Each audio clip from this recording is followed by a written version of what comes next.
Well, here we are, day one. We're going to start going over some of the apparatus that we have here in the City of Manassas Fire and Rescue Department. Today we're going to go over the engine company. The engine company has a very specific job. When we get to fires, its specific job is to put out fire, put water on the fire. It carries water and it carries hose. So I'm going to walk you around the engine today while you guys are sitting at home, because I know you guys are sitting in there bored. So we're going to go over this, and we're going to start in the driver's compartment first. Now the driver's responsibility, right, is to get the engine to where it needs to be. Now we'll call this an engine or a pumper. The nickname, we call it a pumper because it pumps water. This is the driver's seat, just like a regular car, except it turns on a little bit different. Your car, your mom and dad have a key. This has a master battery switch. Once we turn the master battery switch on, it has an ignition, and then it has a start button. That would start the engine up. All right? The light controls, everything else operates pretty much just like a regular car if you're at home looking at it. 5, Bravo. Now a little bit different here, because when we get on the scene of a fire, the engine driver, which we call the driver operator, has a little switch here, the pump to the shift switch. Once this goes down into pump, they put it in gear, and now the engine is ready to pump water. And we can flow a bunch of water out of this. This engine carries 750 gallons of water. So think about that for a second. If you're at home and you got a gallon of milk in the refrigerator, could you put 750 gallons of milk in your refrigerator? That's how much water this fire engine carries. So we're gonna get a chance to take a look in the back of the compartment, and then we'll take you up in the compartment and take a look around at over the driver's shoulder. Now this is the back of the fire truck. This is where the firefighters ride. Now we have different styles of firefighters. We have a lead firefighter and a backup firefighter. The lead firefighter has the nozzle in his hand, and he takes care of putting out the fire while the backup firefighter pulls hose. This is where they sit. They either ride backwards or they can ride forwards. Okay? Now, if you're going to a fire, this is how we put the air packs on. Okay? So we put these air packs on, not out on the street. All right? So when you see the firemen going on the street, this is the reason. It looks like seat belts, but it's not. It's an air pack. So this air pack is what lets us breathe inside a fire. So here we are in the driver's seat of the fire engine, right? And this is our pumper, our engine company, and this is the driver taking care of what they're supposed to do. Gas pedals like a regular car, brake pedals like a regular car. These are the gears: drive, neutral, reverse. A little bit different inside of here though. It's a little more like a plane or the space shuttle.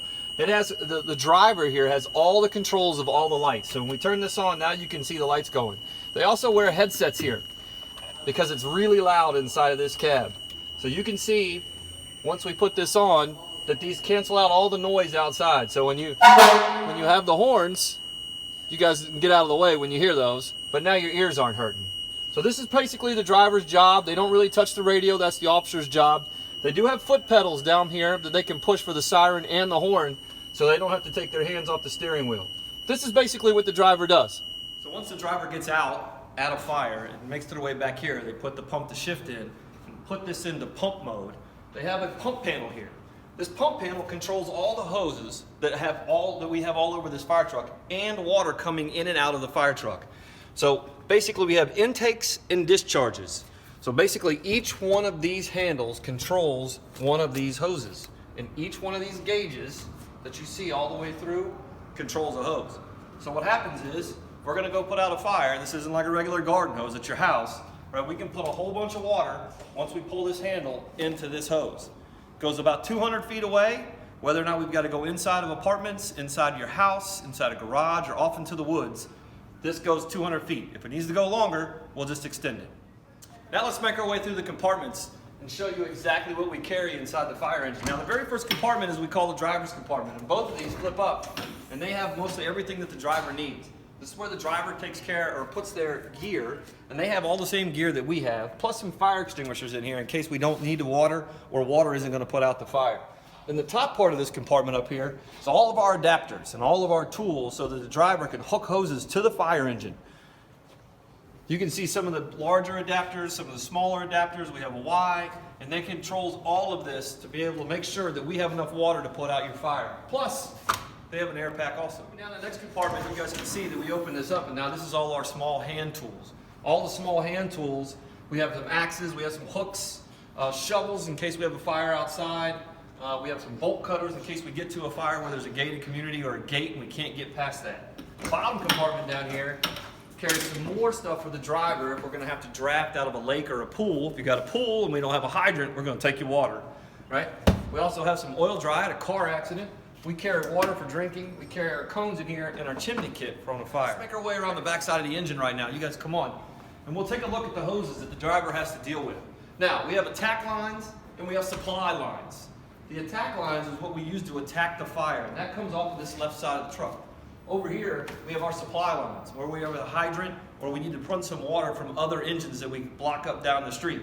Now, we have over 1,000 feet of hose here. 1,000 feet. Can't begin to tell you how many football fields that is. We also have some more supply line and some larger attack lines. We have down to 1 3/4 inch, which is pretty small, up to 2 1/2. All right, so that's for bigger fires. Now the back side of this compartment also has a compartment back here for the driver that has some pony sections. This is in case some lines come up a little bit shorter and we can make them a little bit longer. We also have the blitz attack. We can put this in the front yard or wherever we need to put it and let it go. Nobody needs to man it. So this compartment has a bunch of extra stuff that the driver needs to complete her task. Now moving around to the other side, this fire engine is required to carry water, hose, and ladders. We have the ladders on this side. 24-foot ladder and a 14-foot ladder. We also have high-rise packs. Whether or not we got to go into the hospital, the high schools, or any other school, somewhere where we can't stretch enough lines, we have high-rise packs that hook up to the building where the driver can supply us water. This compartment in here has a toolbox, has some search rope, has our water rescue bag, also has our RIT stuff. RIT means Rapid Intervention Team. The RIT stuff means that we can go in and take care of firemen. That's what that bag does. We show up, if we're on the RIT team that time for this fire, we go take care of firemen in case they get hurt. Moving down, we have some extra air cylinders in here in case guys run out of air. And then in this last compartment, it's raining Lysol because that time of the year, as a matter of fact, this one's been used so much, it might be empty. This one is our EMS compartment, right? We have our AED. Okay, you can find those in most buildings here in the city in case somebody needs to do CPR. We have our first aid kit.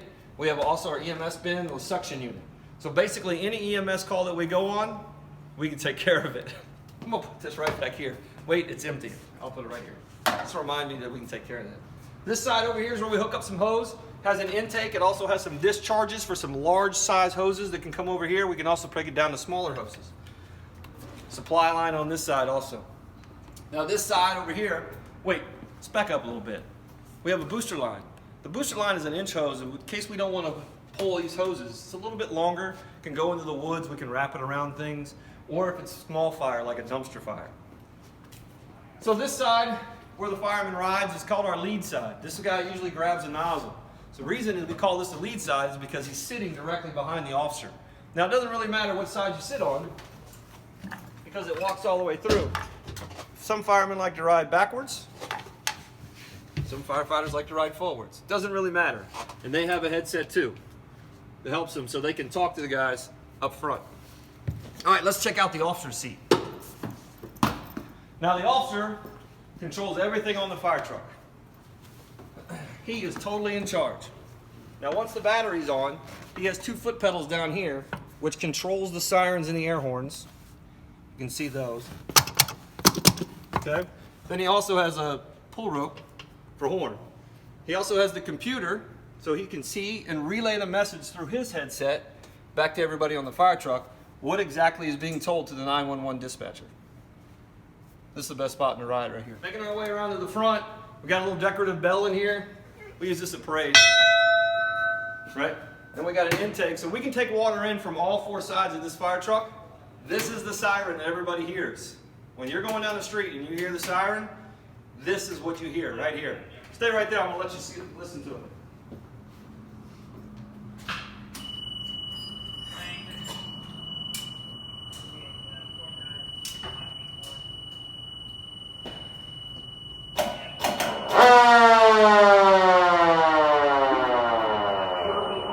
Basically the way this siren works, it spins. The faster it spins, the more noise it makes.